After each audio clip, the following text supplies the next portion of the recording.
My name is Nathan Myers. I'm going to tell you a little bit about my project that I was working on all semester here. It is a little hard to see it on the TV, so you're just going to have to deal with me and deal with it as it goes.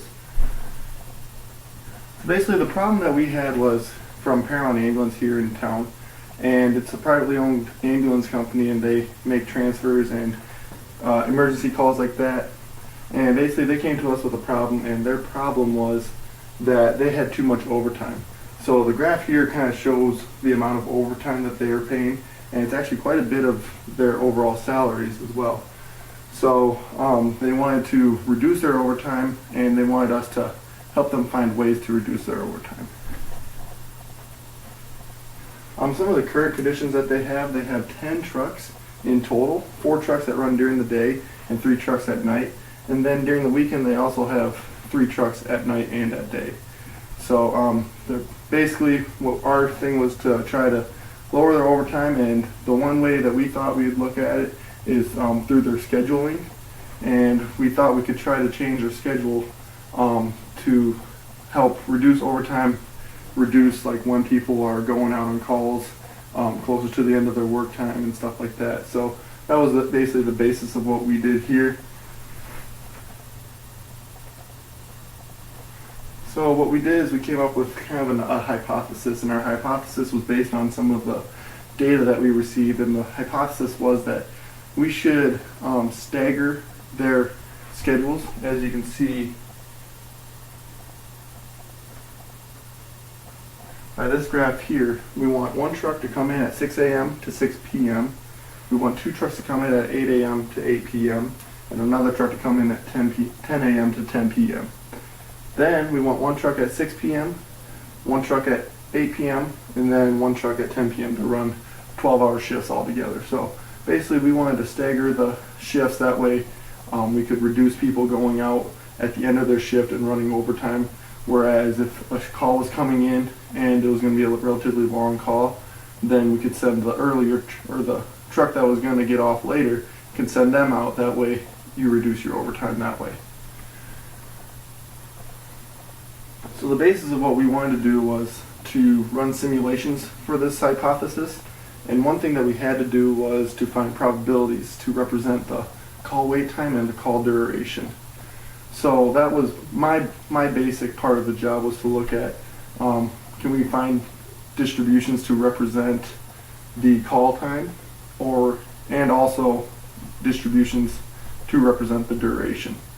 So for the call time, we looked at an exponential distribution. An exponential distribution definition is probability that describes the time between events. So basically that was exactly what we wanted. And then what we did is we just started graphing and looking at the data to see what it came up with. A lot of the data did follow the good smooth curve that we wanted for an exponential distribution. So then what we wanted to do is we wanted to look at the probability to resolve the call. And basically we looked at 2 different distributions here. We looked at a gamma distribution and a Weibull distribution. Gamma distribution being this graph right here, and the Weibull distribution being down here. And this involved quite a bit of math. We had to basically bring all the data from Excel and kind of rearrange it and manipulate it to get us some projected results. And then what we ended up doing is we would test the projected results that we would get from the distribution and test it against the observed data that we actually had. So what we did first is we looked at all the data to try to see if we could find a nice distribution, if it looked nice at all. And the distribution actually had 2 what I want to call humps. Basically what it did is it showed us that we had 2 different types of distributions going on here, and that we have to split the data up, and we can't just have it all as one set of data. So we ended up splitting the data up into in-town durations, out-of-town durations, and way out-of-town durations. In-town durations being anything within Dubuque or about a 10-mile radius of Dubuque, any calls that resolved that way. Mid-distance was about an hour, within an hour driving distance from Dubuque, And then way out of town would obviously be anything further. So we had 3 different sets of data here, and we got some good results that helped show that this is how the data should be broken up. And it does make sense if you start to think about how you should split up data for durations. It's going to be mostly affected on how far they have to go. So that made sense there. So then the next thing we had to do was test the distributions, like I was stating before. So basically, like I said, we had to put everything into Excel, do some manipulating, find the parameters, and then just see what the projected results were. And then once we had the projected results, then we could test it in a chi-squared test against the observed data. So here's some of the results. We have an extremely high chi-squared value, which is not what you want for a chi-squared. Basically, we want that number to be relatively low.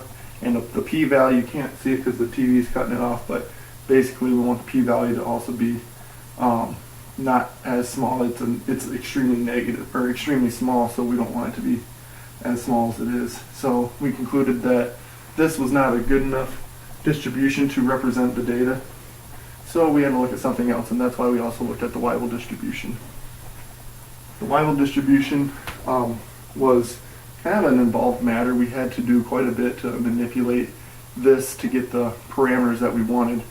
But the process is all pretty much laid out here, where we have to stack the durations in from smallest to highest duration, rank them from 1 to however many durations there are, find the median rank, go 1 divided by 1 minus the median rank, and then we have to take 2 natural logs of that number, which is stated in the next slide. I'll just kind of show you the math behind it, but basically this is our y values, these are our x values, and then we can do a regression analysis to find the y, the intercept, and the slope as well. So that's how we can find our parameters. You can't see the picture here, but the picture that should be here. It shows that basically the left side of the equation is actually this side right here, and then it goes k, which is one of our parameters, times the natural log of x, and then at the end it has minus k to the natural log of lambda.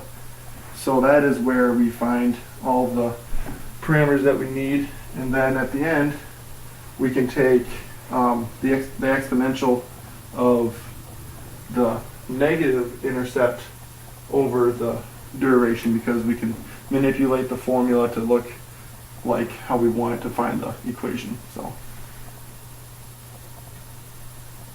And this is our results from the chi-squared test. You can see that we have a relatively large chi-squared again. So in conclusion, for these 2 durations, or these 2 distributions, we actually don't have a good distribution to represent the data yet. So this was all the time we had. This is all that we had time for this semester. So we couldn't really dig into any other distributions. So what we want to do if we test it is to pull from observed data that we already had. It might make it not quite as user-friendly, but it makes it relevant still for the company.